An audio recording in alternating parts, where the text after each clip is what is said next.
Hello, happy Thursday. So normally I do these on a Wednesday, but life stuff, human stuff happened this week, so here we are on Thursday. So for anybody who doesn't know me, my name is Lindsey Hall, and I'm an intimacy and empowerment coach. And what that means to me is that I love, like love to help women, people really, but dive into deeper intimacy with themselves and with others, really own their pleasure and their power, and live a joyful life that they absolutely fucking love. That is the purpose behind my business. That is what I do in my life. And I absolutely I'm so here for it. So every week I do these tea break chats and Q&As where I come on and I talk about life stuff, like, a week in the life of an intimacy coach, which could mean anything. Like if you've been watching these for a while, we're going on, what are we, well over a year now. You will know that I talk about a lot of random stuff because that's what life is, isn't it? Like it's not just one consistent theme all the time. It's just life stuff. I am a single mom with two little kids. I 50-50 co-parent. I'm an expat, so I'm an American living in England. I've been here for 13 years now. Um, I'm an entrepreneur. I have my own coaching business. I was a corporate accountant for 12 years. I left that a year ago. By the way, this was my final week of work last year. So this is a full year of doing this coaching business full time. Mind blowing, like absolutely just craziness. Also, I love all kinds of crazy stuff. So the reason I'm saying all of that is because like I have a life like all of you do, which involves lots of different things. So that's what I come on and talk about. Um, and then I answer your questions that you guys send me. And today's is a really good one, actually. I love it. It's a tricky one, but it's also one that like we can all so relate to, I think. So that will come out next. So where to dive in this week in the life of Lindsey Hall, intimacy and empowerment coach. This week, actually, I'm going to do what all sort of kind of annoys me, but sometimes is necessary, where I talk a little bit more vaguely. Sometimes I give like specifics about like this is what's been going on, and I can tell you like the exact thing and how I've dealt with it or what I've learned or whatever.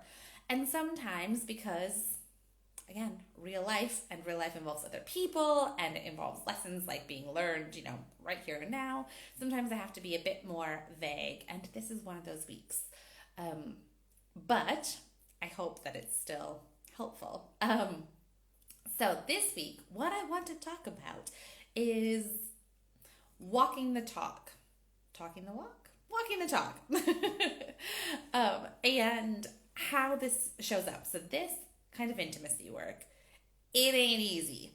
I am not going to sit here and pretend that it is a walk in the park all the time, that I have got this done, nailed, like, oh my gosh, I've been doing this full time for a year now as an intimacy coach. Like I've got, loads of practice with clients, like loads of experience with working with clients, with different people. So my own real life, my training I've had, the work I do with my clients, like surely I've nailed intimacy work, right? Wrong. Nor will I ever. It's not a thing that you can like get good at and then you're done.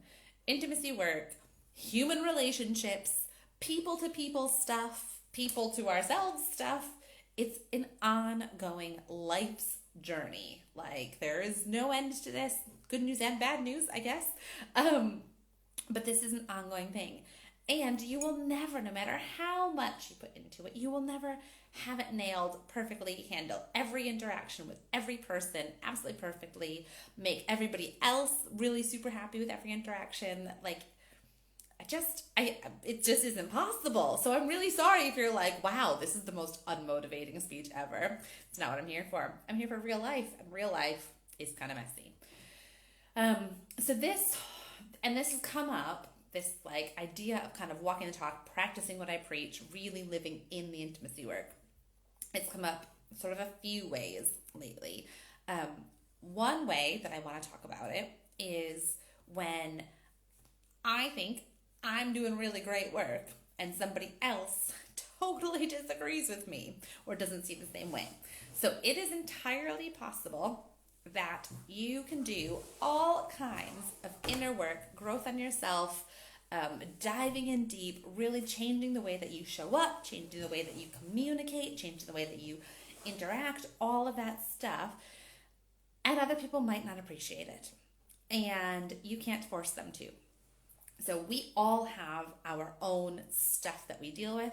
And I will actually say that the closer your relationship with somebody, the harder it can actually be to see them change. Sometimes we get so entrenched in our own views of like, this is what another person is like, that it can be really hard to switch that and to go, oh, I recognize the changes you've made. I see how you're doing things differently. Yeah, I'm on board with that.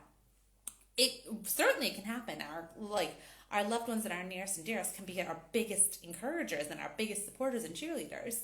But also there can be people who, like I said, who don't recognize that and don't want to see it and get so locked in the old way of seeing it that there's nothing you can do to change their mind. And it's not your job to change their mind. So if somebody is like absolutely insisting on seeing the old way, this is how you always do things, this is how you've always done things, it's how you always will do things, and your very being might trigger some like old stuff in them. And it's not, like I said, it's not your job to change their mind about that. When that happens, so when you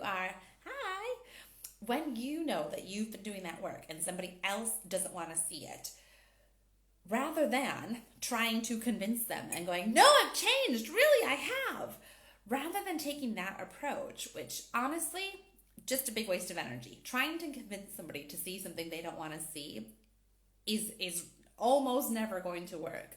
However, what you can do is use it as a chance to reflect in. So first of all, if it triggers you, if you're like, they think that, they still think I'm doing that, or they think I haven't changed, use that as a chance to check in and go, okay, that clearly struck a nerve with me.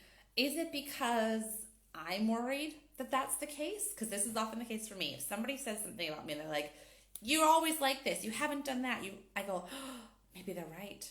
Maybe I haven't changed. Maybe all of this is just a facade, and actually I haven't grown at all in the last whatever long. So check in, get clear. So what I've been doing this week is checking and going, are they right? Oh my God. And what I came to in this case was, no, they're not right at all, actually. I really, really have changed. And if they don't want to see that, that is okay. There is nothing I can do about that, but I can get clear for myself.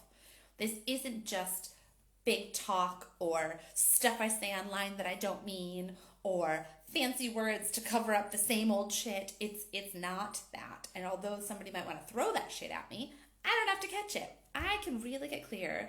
But again, the tricky part here is, but it's really checking in first. So if I had just gone, oh, no, I'm not going to pay attention to any of this because I just didn't want to accept it, I could have missed an opportunity to check in with myself and check on that.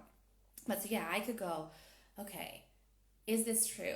Do I have more tolerance than I used to? Do I have better communication skills? Am I open to hearing your point of view? Am I open to more ways than just one? And could really look and go, actually, yeah, all of that stuff is true. And then I can come back to just knowing that I am standing in my own integrity, that I know what is true for me, and other people do not have to see it in order for it to be true. Now, you can also, so what I've done this week is checked in. I got clear on that myself, well, mostly clear, but I also wanted, in this case, a little bit of external validation. I'm not although a lot of this I say it's inner work, it's to do with you and nobody else, but also some external validation can be helpful. So I turned to the people whose opinions I really trust, who matter a lot to me, who are close to me, and I could say, is this thing true? Can you just verify this for me? Is this the way I show up in our relationship?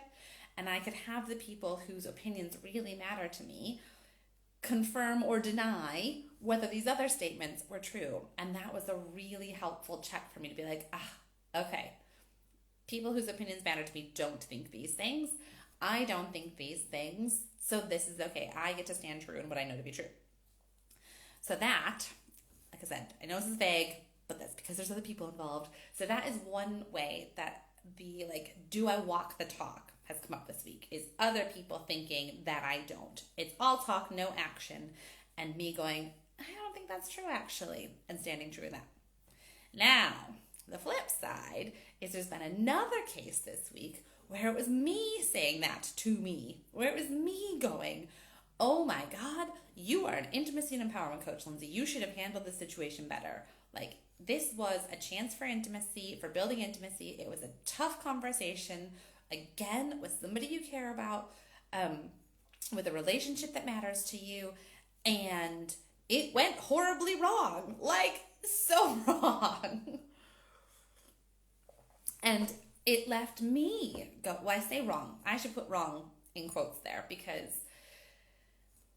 it was hard as hell. It was conflict. It was hard. And like I said, it left me going, you should know better. Like, shaming myself. That's what that is. That voice that says you should have known better. You should have done that better. That is shame. That is absolutely that voice inside being like, and that's also not true. Those are lies.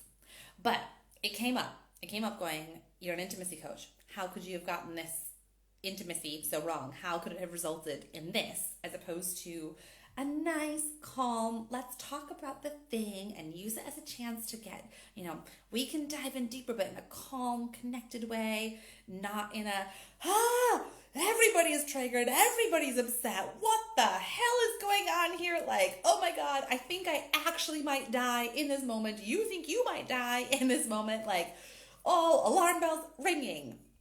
That is how it actually went. That is not fun for anybody. And I, as an intimacy coach, I could see what was happening. I knew that we were both being triggered. I knew all of these intimacy wounds were flaring up. I knew all this, and yet I could not do anything about it. I could not bring it back down. I could not seem to, apply salve to the situation.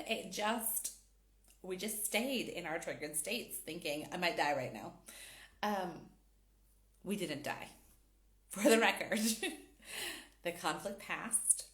We came back to connection. We have repair work to do. But all of that is still perfectly normal. No matter how much of this work I do, no matter how long I do it for, or how many people I do it with, or how many clients I have, or any of that stuff, human life is messy. There will be conflict. There will be triggering of wounds. There will be hard conversations. There will hopefully be less of them.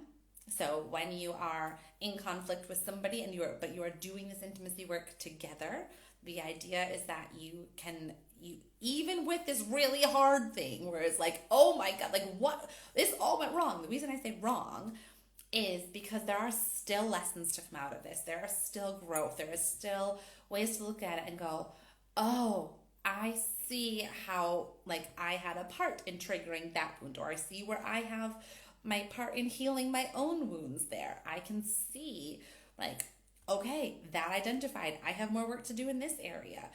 And you can take those really hard conflict times and do the work. That's what makes it the work. And that's what makes this not just talk. So although at the moment, in the heat of it, that internal shame voice was being like, Lindsey, you should know better. You shouldn't be in this position because you know all this stuff. Yeah, I know it, and I'm human. But the knowing it means that afterwards I can go, all right, let's look at this. Let's add some repair. Let's do that work. Doesn't mean that we won't ever have that conflict again. Well, I mean, hopefully not that exact one, but we might. But we will certainly have conflict again, because that is what human life is. And it's learning to recognize that that is normal, really appreciating that it doesn't mean, oh my God, all of this work is in vain. I'm a complete imposter. Nobody's ever going to hire me because I have conflict in some of my relationships. Therefore, nobody's going to trust me to help them with their relationships. False. What it means is I am human. I get to keep applying the practices that I know. I get to keep applying these lessons. I get to keep growing. And I get to help you guys. Like if you came to me and we're like, oh my gosh, I've just had this massive rupture in my relationship. Like we had this big thing, whatever kind of relationship it is, whether it's co-parenting or intimate relationship or family or your kids or a coworker or a boss or like whatever. If you come to me and you're like, this really horrible thing just happened. We were in this with this big conflict. And I was like, what's that like? You guys are clearly doing it wrong, all wrong. Like that, I don't understand. What's the problem? Really? Would that be helpful to anybody? No, it wouldn't. So, like I said, both of these, so whether it was me saying, oh my God, you're not walking the talk, like you don't know what you're doing, it's all just words, or whether it's somebody else saying, hey, this is all bullshit, I think you're just putting a fancy face on, like, stuff that actually isn't true, like you don't know what you're doing. Either way, whether it's an external voice or an internal voice, it doesn't have to be true. It does not have to be true. We get to be messy humans. We get to grow. We get to learn. And it's going to continue forever. Have I made that clear now? It's going to continue forever. And the great news is that we get to do it with support. We don't have to do it alone. We don't have to make the shame worse by being like, oh, I'm a horrible person because I still have conflict. Nope. You get to have support. You get to have people around you who are there to be like, hey, it's okay. We're all human. It's the repair that matters more. How are you going to do the repair work? That is pretty crucial, but you do not have to get it all right the first time. I'm never, ever going to tell you that. I'm never going to pretend that I have that. I'm going to sit here and say live on the internet, I have conflict with people. I have messiness with people. I get it wrong sometimes, and that's okay. That is normal, and it's part of the ongoing journey. So that was mine this week. It's been a lot. Okay, and then let me just check on timing. Ooh, I better talk quick. So the question I had this week, which I said was a really good one, is how do you hold boundaries when somebody comes and says that they want space to talk, they want to have a conversation, and you want to give them that, but you want to hold the boundary around not getting into arguments or heated discussions, that kind of thing. Now, this is one where I don't have any further context than that, so you know what I know. But there's a few things here. So I'm working on the assumption that this is somebody close to you. So I could be wrong here, but I'm working on the assumption it's somebody close to you who wants to talk about something like that's important to both of you. And you're like, yes, I want to do that, but also I don't want it to devolve into an argument, heated conversations, etc. First thing is checking in on yourself and saying like, do I have the desire to have this conversation? Is it something that's important to me, whether it's because it's important to me or because it's important to you and I value our relationship? Do I have the space and capacity for this right now? So we know that sometimes it's better for big conversations than others. If you are crazy overtired, you were up last night with the kid all night, or you haven't eaten anything, or you are feeling like, you're sick that day, or you're just, you have a back-to-back day and you have no time and you'd be absolutely exhausted by time. None of those are great situations to be in if you want to have an important conversation and be there in it to have this conversation with somebody else. So check in with yourself, first of all. Do you want to have the conversation at all and hold that space? Are you resourced? Is this now a good time for it? Or do you need to meet some other needs first? You need to say, yes, I want to have this conversation. I want to be here for you, but I need to do these things first. Can I eat first? Can we do it in an hour?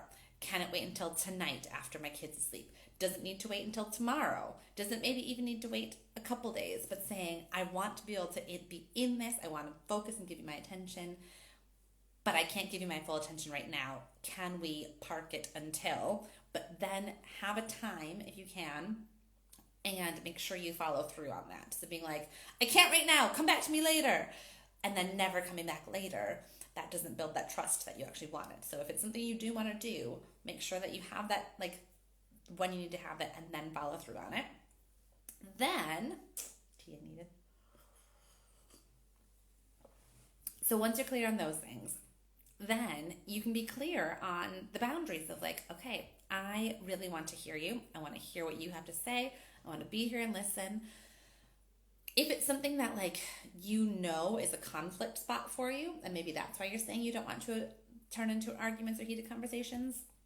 If it's something that you've been here for this before, and you can go, okay, I want to do this. I'm here. I want to listen, and I'm not available for name calling or judging me or shaming me but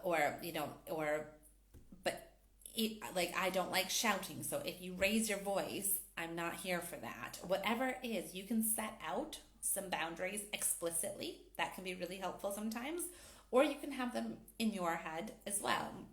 It can be I know that if they raise their voice, that's a boundary for me, and I'm going to say, listen, I'm not here to get yelled at. If you can bring it back down to a normal tone of voice, then we can carry on. But actually, if you're going to be shouting like this, I'm going to have to pause the conversation and come back to it. So, or whether it's that or name calling or whatever else, but you get to say, like I said, internally or externally, I'm not available for that. I'm available for the conversation. I'm available for hearing your side. I'm available for hearing what you want to tell me and sharing my stuff. I want to do this, but it has to be respectful. It has to be, and that's not you dictating terms. So this is something that I've had turned on me before, where it's like, you think you get to dictate the terms of this and it's all on your terms. Well, yes and no. It's not that I'm telling you how you have to behave. It's that I'm telling you what I am willing to put up with or not.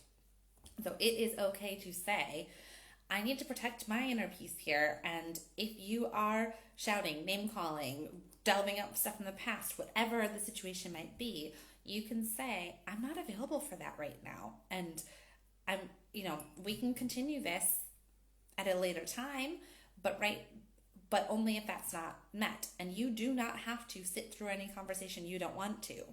So you can always end the phone call, walk away, go in the other room, leave the house, whatever the thing may be, however this conversation is occurring, you get to say, that's too far for me. Or you can, or even if it doesn't get to that point, but you can say, listen, this is getting a bit too worked up for me, and I don't have the space to take that on right now. Because it might also be that this isn't a hard stuff between the two of you.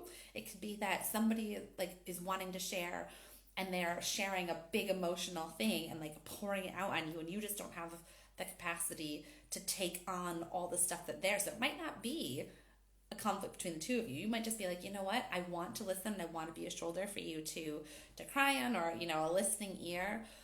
But also, this is getting too heavy for me, and I'm really sorry, but I've reached my capacity here, and I think actually it might be helpful if you had somebody else to talk to, or can we come back to this at another time?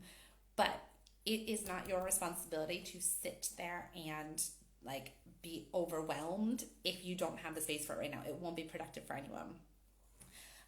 I do want to go back to thinking of the conflict I've had this week, that running away from conflict though, so if it is a conflict between the two of you that you're talking about, running away from it or avoiding it altogether might also not solve the problem in the long run. That might feel better short term, but always saying I'm not here for that, I'm not here for that, I don't have the capacity, always, and brushing it under the carpet all the time, that is going to ultimately harm your relationship. So being willing to sit and be in the uncomfortable stuff is actually really helpful too.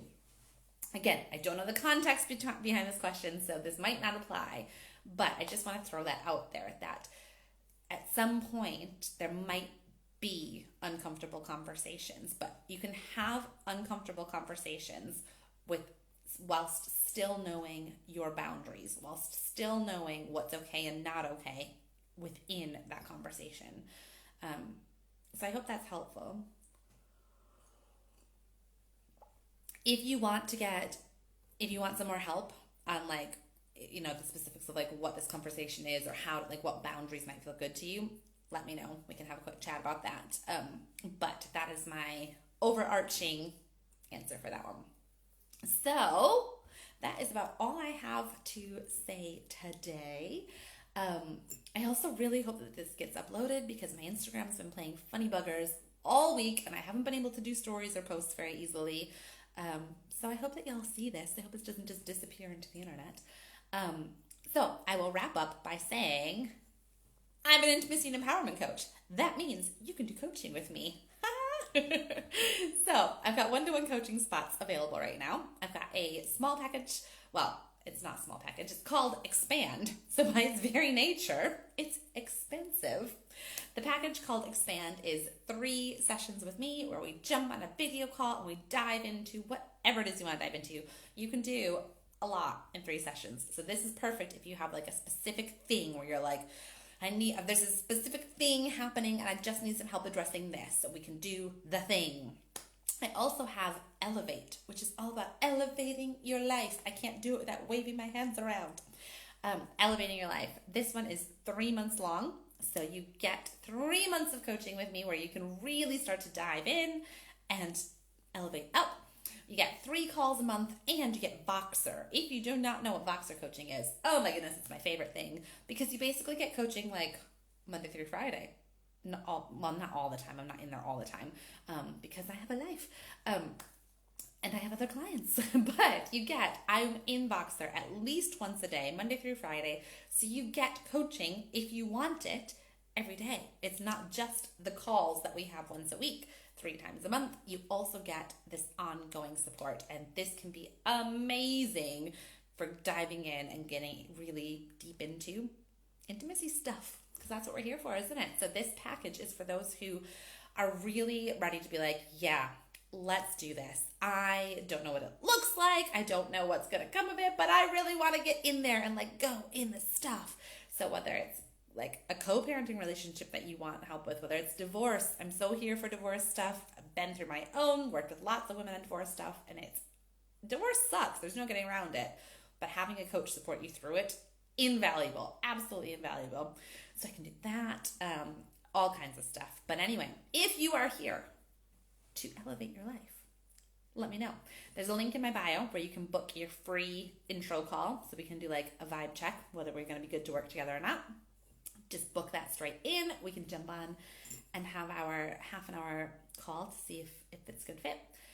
Also, if you go to my website, lindseyhallcoaches.com, there are classes you can take. There's free stuff you can watch. There's downloads you can get. There's all kinds of good stuff. So, lindseyhallcoaches.com. I will say the website lingo needs updating. It's a little bit boring. It's a little bit corporate-y speak because in my previous life, I wrote corporate websites as part of my job. I was an accountant, though, so I was not good at writing corporate websites. I wrote in corporate accounting speak.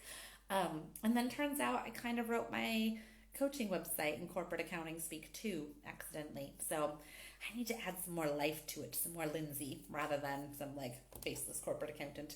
But anyway, it's there on my website. Please don't fall asleep while you're reading it, but it's there. If you don't follow me on Instagram, you can follow me on Instagram at Lindsey Hall Coaches. You can subscribe to my YouTube channel, Lindsey Hall Coaches. Are you getting the pattern here? And we'll keep in touch. Okay, love you all very much. Have a wonderful week.